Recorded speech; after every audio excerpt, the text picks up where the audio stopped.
Logirians, welcome to Logiri. I hope you have subscribed to Logiri's YouTube channel and hit that bell notification also that you do not miss any of our videos. And I hope you're following us on Instagram. We do pretty amazing stuff out there. आज है Sunday video का time. We're going to talk about some tips and tricks about advocacy. So every Sunday we put up videos. So if you don't want to miss any of our videos, do check this space every Sunday okay. आज हम बात करेंगे कि जो भी lawyers बनना चाहते हैं, स्पेशली जो फर्स्ट जनरेशन एडवोकेट्स हैं, लॉयर्स हैं, उनके दिमाग में कुछ क्वेश्चंस रहते हैं। आज हम उन क्वेश्चंस को पिक करेंगे और मैं उन क्वेश्चंस का आंसर देने की कोशिश करूँगी। These answers are going to be completely honest, I am not going to hide anything but I am going to also tell you the solutions. ठीक है ना, सिर्फ प्रॉब्लम बताने से कुछ नहीं होता है। Every profession has its own advantages and disadvantages, pros and cons, but अगर उसका सोल्यूशन बता दो तो ज़्यादा बढ़िया रहता है। ऐसा कुछ भी नहीं, I feel that there is no problem of which there is no solution. तो आज हम ऑनेस्ट टॉक करेंगे, बिल्कुल ऑनेस्ट टॉक है। क्वेश्चंस जो है मैंने वो बहुत कॉमनली आस्क्ड क्वेश्चंस पिक किए हैं, जो नॉर्मली स्टूडेंट्स मेरे से आके पूछते हैं, जो यंग लॉयर्स हैं वो आके पूछते हैं, वो क्वेश्चंस पिक किए हैं और उनके हम आंसर्स देंगे। चलिए। If you don't have a godfather, it's too difficult to start your own practice. Yes, अगर आप एक फर्स्ट जनरेशन लॉयर हैं और आप लिटिगेशन के अंदर जाना चाहते हैं और आप अपनी इंडिपेंडेंट प्रैक्टिस आप चाहते हैं कि आपकी इंडिपेंडेंट प्रैक्टिस हो, तो it is difficult if you are a first generation lawyer. Obviously हम इस बारे में बहुत बारी बात कर चुके हैं, मैंने बहुत सारी वीडियोस करी हैं जिसके अंदर मैं आपको बार बार बताती हूँ कि yes it is difficult, this is true, I completely agree with this, but मैंने आपको इसके वेज भी बताए हैं। सारी वीडियोस के लिंक आपको डिस्क्रिप्शन बॉक्स में मिल जाएंगे। Now one thing I want to tell is that this is true for all new businesses that anyone wants to start with. ठीक है ना, फॉर एग्जाम्पल बिजनेस छोड़ो, अगर प्रोफेशनल की ही एग्जाम्पल लेनी है तो हम सिविल इंजीनियर की एग्जाम्पल लेते हैं। फॉर एग्जाम्पल एक सिविल इंजीनियर है, हैज़ टू ऑप्शंस, या तो वो जॉब कर सकते हैं या फिर वो अपना बिजनेस स्टार्ट कर सकते हैं, right, has two options. Now, the person who starts with his own business as a civil engineer obviously would have to, first learn everything. ठीक है, पहले learn करेंगे कंस्ट्रक्शन होती कैसे है, काम कैसे लेना है, प्रिक्योरमेंट कैसे करनी है, सब कुछ। ठीक है ना, एंड देन अल्टीमेटली तो पहले वो भी जॉब करेंगे किसी के under and then he or she would ultimately start his or her own business, right? दो ऑप्शन है एंड डिफिकल्टीज यहाँ पे भी आएंगी। तो मेरा मानना ये है कि आप कोई भी बिजनेस करें, कोई भी काम करें, अगर आप उसमें फर्स्ट टाइम, मतलब आपकी फैमिली में से कोई नहीं है, आप फर्स्ट जनरेशन हो उस बिजनेस में, तो ऑब्वियसली आपकी मेहनत जो होगा, आपको जो मेहनत होगी वो ज़्यादा करनी पड़ेगी। Okay, now you have two options, either to work for someone or to work for yourself. ठीक है ना, इवन लिटिगेशन के अंदर भी ज़रूरी नहीं है कि आप इंडिपेंडेंट प्रैक्टिस ही करो, आप किसी के अंडर भी वर्क कर सकते हो, आपको सैलरी मिलेगी मंथली एंड आपको कुछ ज़्यादा बर्डन लेने की ज़रूरत नहीं होगी, आप अपना काम करोगे, आपको पैसे मिलेंगे और यू आर डन। ठीक है ना, बट कईयों के अंदर ज़ील होती है, कईयों के अंदर होता है कि नहीं, मुझे अपनी ही प्रैक्टिस करनी है, तो क्या हुआ, मैं फर्स्ट जनरेशन की लॉयर हूँ, तो क्या हुआ, I want to have my own practice. तो अल्टीमेटली आप काम सीखोगे एंड धीरे धीरे धीरे स्टेप बाय स्टेप आप अपनी प्रैक्टिस कर सकते हो, right. Remember I said it's difficult not impossible. मैं कह रही हूँ कि इट इज़ डिफिकल्ट, यहाँ पे वर्ड क्या यूज़ किया है, डिफिकल्ट, नॉट इम्पॉसिबल। ठीक है ना, तो अगर आपके अंदर वो पैशन है, जज्बा है, तभी आप लिटिगेशन के अंदर स्टेप करिए as a first generation lawyer. ठीक है, there are advocates who have done tremendously well as first generation advocates, both boys and girls, men and women have done tremendously well as a first generation advocate. तो आप ये तो you can not से कि ये impossible है, it is possible, but yes, since you are taking a path which is not taken by anyone in your family, so you have to carve your own path और उसमें मेहनत ज़्यादा लगेगी। Okay, legal field is saturated. There are too many lawyers already. Yes, there are so many lawyers, advocates already, and with the coming up of so many private colleges and government colleges, the number of advocates are increasing. But you should also remember, with the new laws and tribunals being set up, the demand for advocates is also increasing. It has risen. Okay, there different types of lawyers which are required now. पहले नहीं होता था, पहले they were just traditional lawyers, right. अब traditional lawyers के अलावा there is corporate law, and even corporate law के अंदर भी और फर्म्स के अंदर भी there are specific term. IPR की आपको मिलेगी, कॉम्पिटिशन लॉ मिलेगा, ठीक है। NCLT आ गया, नेशनल कंपनी लॉ ट्रिब्यूनल, तो उसमें बहुत सारे एडवोकेट्स आ गए। कंज्यूमर के अंदर, रेरा के अंदर, so there a lot of opportunities that are available, and it depends on you that which of those opportunities you want to avail. तो अगर number of lawyers have increase तो demand भी बढ़ी रही है। इवन नॉर्मली पीपल इतना common man use to never go to court, but आजकल वो बढ़ गया है। और कुछ नहीं तो डाइवोर्स केस ही देखिए कितने बढ़ गए, पिछले ज़माने में इतने नहीं थे, ठीक है। कंज्यूमर केसेस देखिए कितने ज़्यादा बढ़ गए, पहले नहीं होता था। रेरा एक अपने आप में एक अलग से प्रैक्टिस के लिए एक अपॉर्चुनिटी देता है आपको, क्योंकि बिल्डर बायर के अंदर डिस्प्यूट्स कितने बढ़ गए हैं। तो आपके ऊपर भी डिपेंड करता है। No doubt number of lawyers are increasing, but opportunity भी बढ़ रही है इस फील्ड के अंदर। There are plenty of lawyers, but there is paucity of good lawyers. Now you should always remember कि yes there are lot many lawyers, but there is still paucity of good lawyers. There are very less good lawyers who understand law. There are still very less lawyers. तो अगर आप एक अच्छे lawyer बन जाते हैं, क्योंकि थोड़ा टाइम लगेगा बनने में, बट अगर आप एक अच्छे लॉयर बन जाते हैं तो अब अगेन आपसे लोग केस करवाने के लिए आपके पीछे पीछे भागेंगे, बट वो पहले दूसरे साल में नहीं होने वाला, वो धीरे धीरे होगा, right. I will be super rich if I become an advocate. देखिए ये वाला जो मिथ है, ये मिथ भी है, सच भी है, मैं क्या बोलूँ इसके बारे में। बट बहुत लोग एडवोकेसी में सिर्फ इसलिए आते हैं बिकॉज उनको लगता है कि उनके कोई अंकल या आंटी जो एक एडवोकेट हैं, या कोई रिलेटिव्स के अंदर एडवोकेट हैं और वो बहुत अमीर हैं, तो उनको देखकर उनको लगता है कि अगर मुझे भी अमीर होना है, मुझे भी एक बहुत बड़ा बंगला, गाड़ी और सब चाहिए, तो मुझे एडवोकेट ही बनना चाहिए।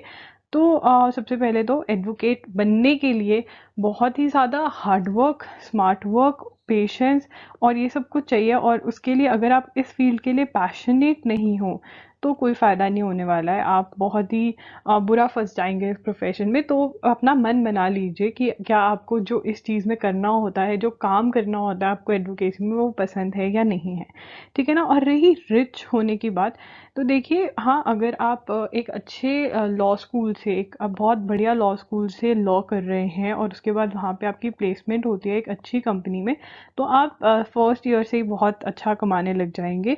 बट अगर आप लिटिगेशन की बात करें, if you are going for litigation, then आप कौन से सिटी में है, ठीक है, कौन से सिटी में है, नंबर वन ये डिपेंड करेगा। आपको कितना काम आता है, how much work do you know, ठीक है ना। अब यहाँ पे आपकी यूनिवर्सिटी या कॉलेज का ज़्यादा रोल नहीं रहेगा लिटिगेशन के अंदर, अगर आपको काम नहीं आता है। और ये आपको डाइजेस्ट करना थोड़ा डिफिकल्ट हो जाएगा, बट ये सच्चाई है कि जब भी एक एडवोकेट एक एसोसिएट रखते हैं या जूनियर रखते हैं, तो वो ये नहीं देखते कि कौन सी यूनिवर्सिटी में से। ऑब्वियसली अगर एक वो अच्छी यूनिवर्सिटी या कॉलेज से आ रहे हैं तो एक अच्छा इंप्रेशन पड़ता है, बट अगर उनको काम नहीं आता तो उनकी सैलरी लगभग 5-10 हज़ार से ज़्यादा नहीं होगी। 5 to 35,000 में वेरी करती है सैलरी। ये बिल्कुल बिगिनिंग सैलरी है लिटिगेशन के अंदर, ठीक है ना, जो नॉर्मली दी जाती है। Okay, hardly matters which university और कॉलेज यू आर फ्रॉम। देखिए अब क्या होता है, जो बहुत अच्छे अच्छे लॉ स्कूल्स में से बच्चे आते हैं, उन्हें एक्सपेक्टेड होता है कि उन्हें ज़्यादा पैसे मिलेंगे। बट लिटिगेशन के अंदर it is not that from which college you have done your law from, but what matters is that आप क्या केसेस इंडिपेंडेंटली हैंडल कर सकते हो। क्या आपको ड्राफ्टिंग आती है, क्या आपको आर्ग्यूमेंट्स करने आते हैं, क्या आपको रिसर्च करनी आती है। अपने कॉलेज में मान लीजिए आप उनके पास अपने सर्टिफिकेट्स ले जाते हैं, जो कि ठीक है, आप सर्टिफिकेट दिखा रहे हो, एक अच्छा इम्प्रेशन पड़ेगा उन पे, बट आपने इंटर्नशिप्स में कुछ ज़्यादा सीखा नहीं, आपको ड्राफ्टिंग नहीं आती, आपको आर्ग्यूमेंट्स नहीं आते, आपको रिसर्च नहीं आती। अब ऑब्वियसली आप एक स्टूडेंट थे और अब एक लॉयर बन गए हैं, बट इसमें और इसमें जर्नी में एक आपके पास डिग्री आ गई है, मान लिया मैंने, बट आपको प्रैक्टिकल जो सीखना है वो कोर्ट में सीखेंगे, और जैसे जैसे आप वो सीखते जाएंगे आपकी इनकम इंक्रीज होती जाएगी, एक बात। दूसरी बात, आपको इनमें से अगर थोड़ा थोड़ा बहुत कुछ भी आता है तो वो एडवोकेट को इमिडिएटली पता चल जाएगा ना, आप उनको हेल्प करेंगे, ठीक है ना।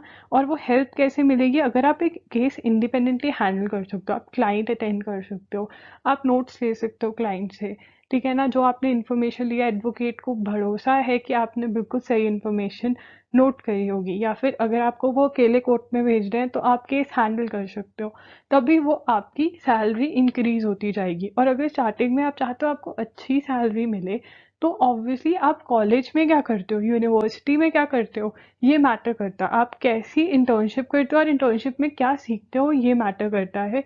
और उसके लिए भी मैंने वीडियो कर रखी है कि इंटर्नशिप के लिए जब आप जाते हो तो क्या चीज़ें आपको दिमाग में रखनी चाहिए। प्लीज़ वो वीडियो ज़रूर देख लेना। Why would someone teach me the skill of advocacy? Why would they want more competition in the field? ये वाला क्वेश्चन एक लेजिट क्वेश्चन है। क्यों सिखाएगा कोई आपको, क्यों एक एडवोकेट चाहेगा कि उसके बगल में एक कंपेटिटिव एक एडवोकेट खड़ा हो जो उनके कंपटीशन में हो।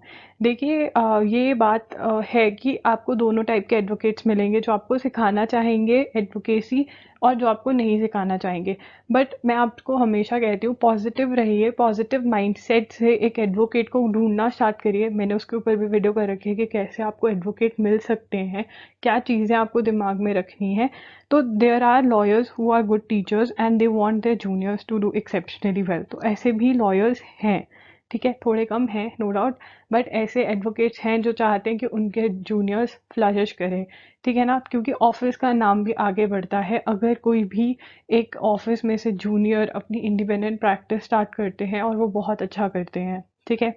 You need to be interested in work, otherwise you will end up doing the residuary work. देखिए आपको ये बात से ये समझ लेना चाहिए कि अगर आप फ्लरिश करते हैं तो आप फ्लरिश करते हैं, और अगर आप कोई काम नहीं करते, अगर आप लर्न नहीं कर रहे हो कुछ भी, तो उसमें एडवोकेट का कुछ नहीं जा रहा है। जैसे टाइप के आप एडवोकेट हैं वो वैसा सा काम आपको दे देंगे, ठीक है। जिस टाइप का आप एडवोकेट हो उस टाइप का काम आपको दे देंगे, ठीक है। अगर मान लीजिए उन्होंने आपको कोई रिसर्च वर्क दिया या ड्राफ्टिंग के लिए कुछ दिया एक बारी, जो कि आपका टेस्ट है, ठीक है ना, और आपने कुछ भी नहीं किया, अगली बार से वो आपको कॉज लिस्ट बनाना बिठा देंगे कि ठीक है तुम कॉज लिस्ट बनाने लग जाओ। एक तो होता है कि आपको आता नहीं है but you want to learn, ठीक है ना, तो आप उनसे क्वेश्चंस पूछ रहे हो, आप एक ड्राफ्ट बना के लेकर जाते हो, ठीक है ना, आप उनके साथ बैठ के उसको इम्प्रूव करते हो। एक तो ये सब कुछ हो गया, और एक हो गया कि आपने कुछ किया ही नहीं, आप कह रहे हो कि मेरे से नहीं होगा, आपने ऑलरेडी गिव अप कर दिया, क्योंकि गिविंग अप इज ईजी। तो अगर आप ऐसा ऐसा करते हो तो इसमें आपकी गलती है। आपको हमेशा ध्यान रखना चाहिए कि आप अगर काम सीख रहे हो तो वो आप अपने में इन्वेस्टमेंट कर रहे हो। ऑफिस को कोई फर्क नहीं पड़ता, क्योंकि ऑफिस में अच्छे एडवोकेट्स आ जाएंगे, ऑफिस आपको उस टाइप का वर्क दे देगा जिस टाइप का वर्क आप कर सकते हो, जो आपके लेवल का वर्क है। तो आपने अपना लेवल डिसाइड करना है, ठीक है। Keep your ego aside and ask questions. देखिए सबसे बड़ी प्रॉब्लम जो एक लॉ स्टूडेंट से जो लॉयर बनते हैं, ऑब्वियसली हर कोई लॉ स्टूडेंट से लॉयर बनते हैं, बट इमिडिएटली जब आपको डिग्री मिलती है, आपको लाइसेंस मिलता है, लॉयर एडवोकेट बनते हैं, तो प्रॉब्लम क्या आती है, आप कहते हो मेरे पास लॉ की डिग्री है, ठीक है ना, और आप कहते हो आई नो एवरीथिंग, ठीक है ना। और अगर आप कहीं टॉपर थे अपने कॉलेज में तो आपको कहोगे कि मैं तो अपनी यूनिवर्सिटी की अपने कॉलेज की टॉपर हूँ, ठीक है, आई नो एवरीथिंग। हम क्या होता है, we stay in that ego and we don't ask questions. हमें लगता है अगर हम क्वेश्चंस पूछेंगे हमारी बेइज्जती हो जाएगी, हम एक लॉयर है, हम कैसे क्वेश्चंस पूछ सकते हैं। देखिए स्टार्टिंग के 2 to 3 ईयर्स जो होते हैं आपने क्वेश्चंस पूछने हैं, क्योंकि अगर इन 2 to 3 ईयर्स में आप कुछ क्वेश्चंस पूछ लोगे ना तो बढ़िया रहेगा। अगर आप उस 2-3 साल के बाद पूछोगे तो लोग कहेंगे अरे यार 3 साल हो गए प्रैक्टिस करते हुए, तुम्हें इतना नहीं पता है। तो वो 2 से 3 साल ना बहुत बढ़िया साल होते हैं, आप कुछ भी पूछ सकते हो किसी से भी, क्योंकि आप एक यंग लॉयर होते हो तो कहते हैं हाँ ठीक है इन्हें नहीं पता, प्रैक्टिकली तो हमें बताना है। तो please ask questions, keep your clients. अगर आप एक पर्टिकुलर माइंडसेट के साथ काम करते हैं, जो मैंने स्टेप्स आपको बताए हुए हैं वो आप फॉलो करते हैं एज अ जूनियर, तो आपके पास केसेस आएंगे। ऐसा हो ही नहीं सकता कि आपके पास केसेस ना आए, हम 101% श्योर। देखिए when you utilize that one opportunity that comes your way appropriately, मान लीजिए आपके सीनियर ने आपको, देखिए जो स्टार्टिंग के 2 to 3 मंथ्स होते हैं ना जॉब में, वो बहुत ही इंपॉर्टेंट होते हैं एज अ जूनियर। पता है क्यों? आपकी टेस्टिंग हो रही होती है, यू आर बीइंग टेस्टेड, ठीक है ना। सीनियर आपको कोई केस देंगे आर्ग्यू करने के लिए, ठीक है, कोई केस आपको ड्राफ्ट करने के लिए देंगे, कोई केस आपको रिसर्च करने के लिए देंगे, और आप इन 2 से 3 महीनों में कैसा परफॉर्म करते हो वो बहुत मैटर करता है। अब इसकी वजह से टेंशन में नहीं आ जाना कि मेरा टेस्ट हो रहा है, कैसा होगा कैसा नहीं, अपना बेस्ट देना है। और ट्राई करो कि आप ज़्यादा से ज़्यादा समझकर काम करो, क्वेश्चंस पूछो, एंड जितना आपको आता है उसमें अपना बेस्ट दो, ठीक है ना। तो ये 2 से 3 महीने में अगर उनको लगेगा कि हाँ इस बच्चे में दम है, कैलिबर है, ये बच्चा सीखना चाहता है, तो ऑब्वियसली हर कोई आपको सिखाने में इंटरेस्टेड रहेगा। अब ये जो मान लीजिए आपको आर्ग्यू करने की अपॉर्चुनिटी आ गई, छोटा सा केस है, कुछ ज़्यादा नहीं है, और स्टार्टिंग में हर चीज़ आपको लगेगा ये क्या दिया है मुझे आर्ग्यू करने का, I am a lawyer, I am an advocate, मेरे को ये क्या छोटी सी एप्लीकेशन आर्ग्यू करने के लिए दे दी, ऐसा थोड़ा ना होता है। बहुत सारे बच्चे ऐसा ही सोचते हैं, बट अगर आप उस चीज़ को एक अपॉर्चुनिटी की तरह ट्रीट करते हो कि नहीं मुझे अपॉर्चुनिटी मिली है, नो डाउट मेरे को ये छोटी अपॉर्चुनिटी लगी हुई है, बहुत छोटी छोटी अपॉर्चुनिटी से ही आपको बड़ी अपॉर्चुनिटीज़ मिलेंगी। तो ये जो अपॉर्चुनिटी आपको स्टार्टिंग में मिलती है इसका आपने अच्छे से यूटिलाइजेशन करना है। कैसे कि इसको अच्छे से प्रिपेयर करके, चाहे वो एक एप्लीकेशन है, आपको सब कुछ पढ़ कर जाना है। अगर जज आपको कुछ भी पूछेंगे आपको पता होना चाहिए, तो क्या होगा, आपके सीनियर का भी आपके ऊपर ट्रस्ट बढ़ेगा और जजेस को भी इम्प्रेस होंगे, और जो वहाँ पे एडवोकेट्स हैं वो भी इम्प्रेस होंगे और क्लाइंट्स भी इम्प्रेस होंगे, और इसी से ही आपके पास केसेस आने स्टार्ट होते हैं। देखिए आप कहेंगे एडवोकेट्स को इम्प्रेस करने से क्या मिलेगा। देखिए बहुत बार होता है जो एडवोकेट्स होते हैं, मान लीजिए आपने किसी 2-3 फील्ड्स के फील्ड या टाइप के केसेस लेने स्टार्ट कर दिए, ठीक है ना, और दूसरे एडवोकेट्स उस टाइप के केसेस नहीं करते, आप उन्होंने आपको कभी आर्ग्यू करते हुए देखा था और उनको पता है कि आप इस टाइप के केसेस करते हैं, तो वो आपको अप्रोच कर सकते हैं कि तुम कर दो यार, ये मेरा क्लाइंट है, मुझे नहीं पता कैसे होगा, आ क्या केस। तो हर अपॉर्चुनिटी का अच्छे से यूटिलाइजेशन करना है। With time more and more opportunities would come, obviously with time जितना आप कोर्ट में टाइम स्पेंड करोगे उससे आपको ज़्यादा अपॉर्चुनिटीज आएंगी। एक जो और चीज़ बहुत लोग बोलते हैं वो ये बोलते हैं that only those from NLUs flourish. ये मैंने बहुत सारे स्टूडेंट्स को बोलते हुए देखा है, लॉयर्स को, यंग बिगिनर लॉयर्स ये कह रहे होते हैं that I am not from NLU, तो मेरा क्या बनेगा, क्या होगा। देखिए अगर आप प्लेसमेंट्स के लिए you want to work with a law firm, ठीक है ना, तो ऑब्वियसली आप प्लेसमेंट्स को देख रहे होंगे, ठीक है ना। और अगर आप लिटिगेशन में जाना चाहते हैं या किसी और भी चीज़ में जाना चाहते हैं तो हम डिफरेंस समझ लेते हैं। देखिए अगर आप placement, you are looking for placement, you want to work with a company, you want to work with a law firm, तो आप ऑब्वियसली अगर एक अच्छे कॉलेज से, आप एक एनएलयू से हैं, तो आपको एक पे पैकेज का जो स्टार्टिंग का पे पैकेज होगा वो बहुत ही अच्छा मिलेगा आपको। कंपनी भी बहुत अच्छे टियर 1 कंपनी मिल सकती है, ठीक है। तो आपकी जो स्टार्टिंग होगी वो अच्छी होगी, ठीक है ना। तो आप ऊपर भी जल्दी जल्दी जाएंगे, बट एक बार स्टार्टिंग अच्छी होगी उसके बाद अगर आप एक एनएलयू से हैं, ठीक है ना, और अगर आप एनी अदर यूनिवर्सिटी या कॉलेज से हैं तो मे बी आप पे पैकेज आपका थोड़ा कम हो बट कंपनी आपको अच्छी मिल जाए, मे बी आपका पे पैकेज कम हो कंपनी भी थोड़ी अच्छी मिल जाए, मतलब थोड़ी अच्छी ना मिले, थोड़ी ठीक ठाक सी मिले, बट जब आपको एक्सपीरियंस हो जाएगा, जब आपको 2 से 3 साल बाद जब आपको एक्सपीरियंस हो जाएगा ना, तो आपका एक्सपीरियंस काउंट होगा, ना कि आपने कहाँ से लॉ करी है। मतलब 2 से 3 साल बाद अगर आप अच्छे से मेहनत कर लेते हैं, 2 से 3 साल तक जिस भी कंपनी में आपको प्लेसमेंट मिली है उसमें आप अच्छे से काम करते हैं, तो उसके बाद आपका एक्सपीरियंस काउंट होगा, आपको क्या आता है, इस बेसिस पे आपको नेक्स्ट कंपनी में आप अपनी स्विच कर सकते हैं, राइट। तो ये बात समझने की ज़रूरत है। और आप ultimately you can climb and reach wherever you want to reach, that is not at all a problem, ठीक है। उसके बाद आपके ऊपर डिपेंड करता है। एक बात ये, दूसरी बात, अगर आप लिटिगेशन में जाना चाहते हैं, अगर आप कोर्ट में प्रैक्टिस करना चाहते हैं, जब आप एडवोकेट को ज्वाइन करेंगे तो क्या फ़र्क होगा कि आप एनएलयू से हैं या नहीं है, क्या मतलब। आप एक ऑफिस में जाएंगे इंटरव्यू देने के लिए या अप्लाई करेंगे, ठीक है ना, वो देखेंगे कि आप एनएलयू से हैं, तो नो डाउट एक इम्प्रेशन पड़ेगा, ठीक है ना, कि आप एनएलयू से हैं, बट पे पैकेज में कुछ ज़्यादा फर्क नहीं होगा। और अगर आप किसी और यूनिवर्सिटी से हैं, देखिए आप एनएलयू से नहीं हैं, तो अगर आप उनको प्रूव कर देते हैं कि आप में दम है, आप कर सकते हैं, आप सीखना चाहते हैं, तो कोई मतलब भेदभाव नहीं होगा।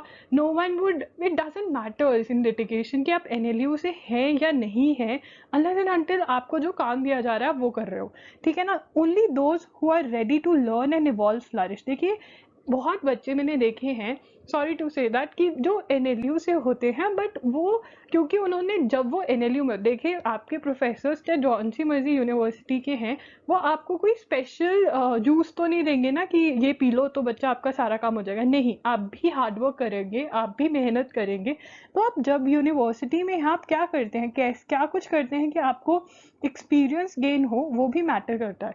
तो मैंने बहुत बच्चे देखे हैं जो एनएलयू से होते हैं, उनको काम नहीं आता है, ठीक है ना, बट क्योंकि वो एनएलयू से होते हैं उनको एक अच्छा स्टार्ट मिल जाता है, बट उसके बाद वो एक बहुत ही गंदा फॉल देखते हैं अनलेस एंड अनटिल वो देख लेते हैं कि अच्छा ठीक है मुझे सीखना पड़ेगा, मैं सीख लेती हूँ। तो आप जहाँ मर्जी से, आप चाहे एनएलयू से हैं चाहे आप एनएलयू से नहीं हैं, कुछ मैटर नहीं करता। अगर आप सीखने को, इवॉल्व होने को तैयार हैं तो आप फ्लरिश होंगे। अगर you are ready to learn then you will evolve for sure, whether you are from NLU, whether you are not. Okay, after 2 to 3 years of getting a degree, your work speaks more than your degree, ठीक है ना। आपका काम क्या है वो ज़्यादा बोलता है, आपका एक्सपीरियंस वो ज़्यादा बेनिफिशियल होता है। You keep this in your head, that is what leads you to failure.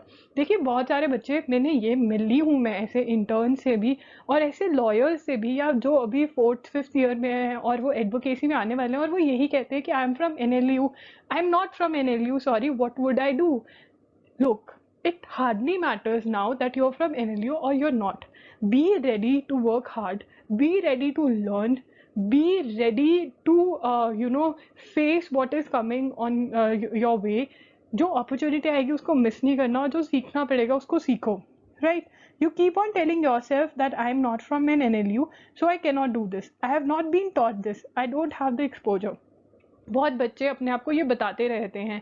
देखिए आपने अपने आप को बस ये बताना है मेरे पास लॉ की डिग्री है, मुझे ईगो नहीं रखना है, ठीक है। क्या है आपके पास? लॉ की डिग्री है, आप you are open for learning, ठीक है। आप ओपन हो, कुछ भी आपको जो लर्न करना पड़ेगा, कोई स्किल एक्वायर करनी पड़ेगी, आप वो स्किल एक्वायर करोगे। एंड अगर आप ऐसी थिंकिंग रखते हो 101% यू विल बी सक्सेसफुल। आपको कुछ भी, कोई भी रोक नहीं सकता सक्सेसफुल होने से, right? You give the time that is required to this job and it will give you everything, believe me, right? Like कीजिएगा और अपने फ्रेंड्स के साथ शेयर भी कीजिएगा।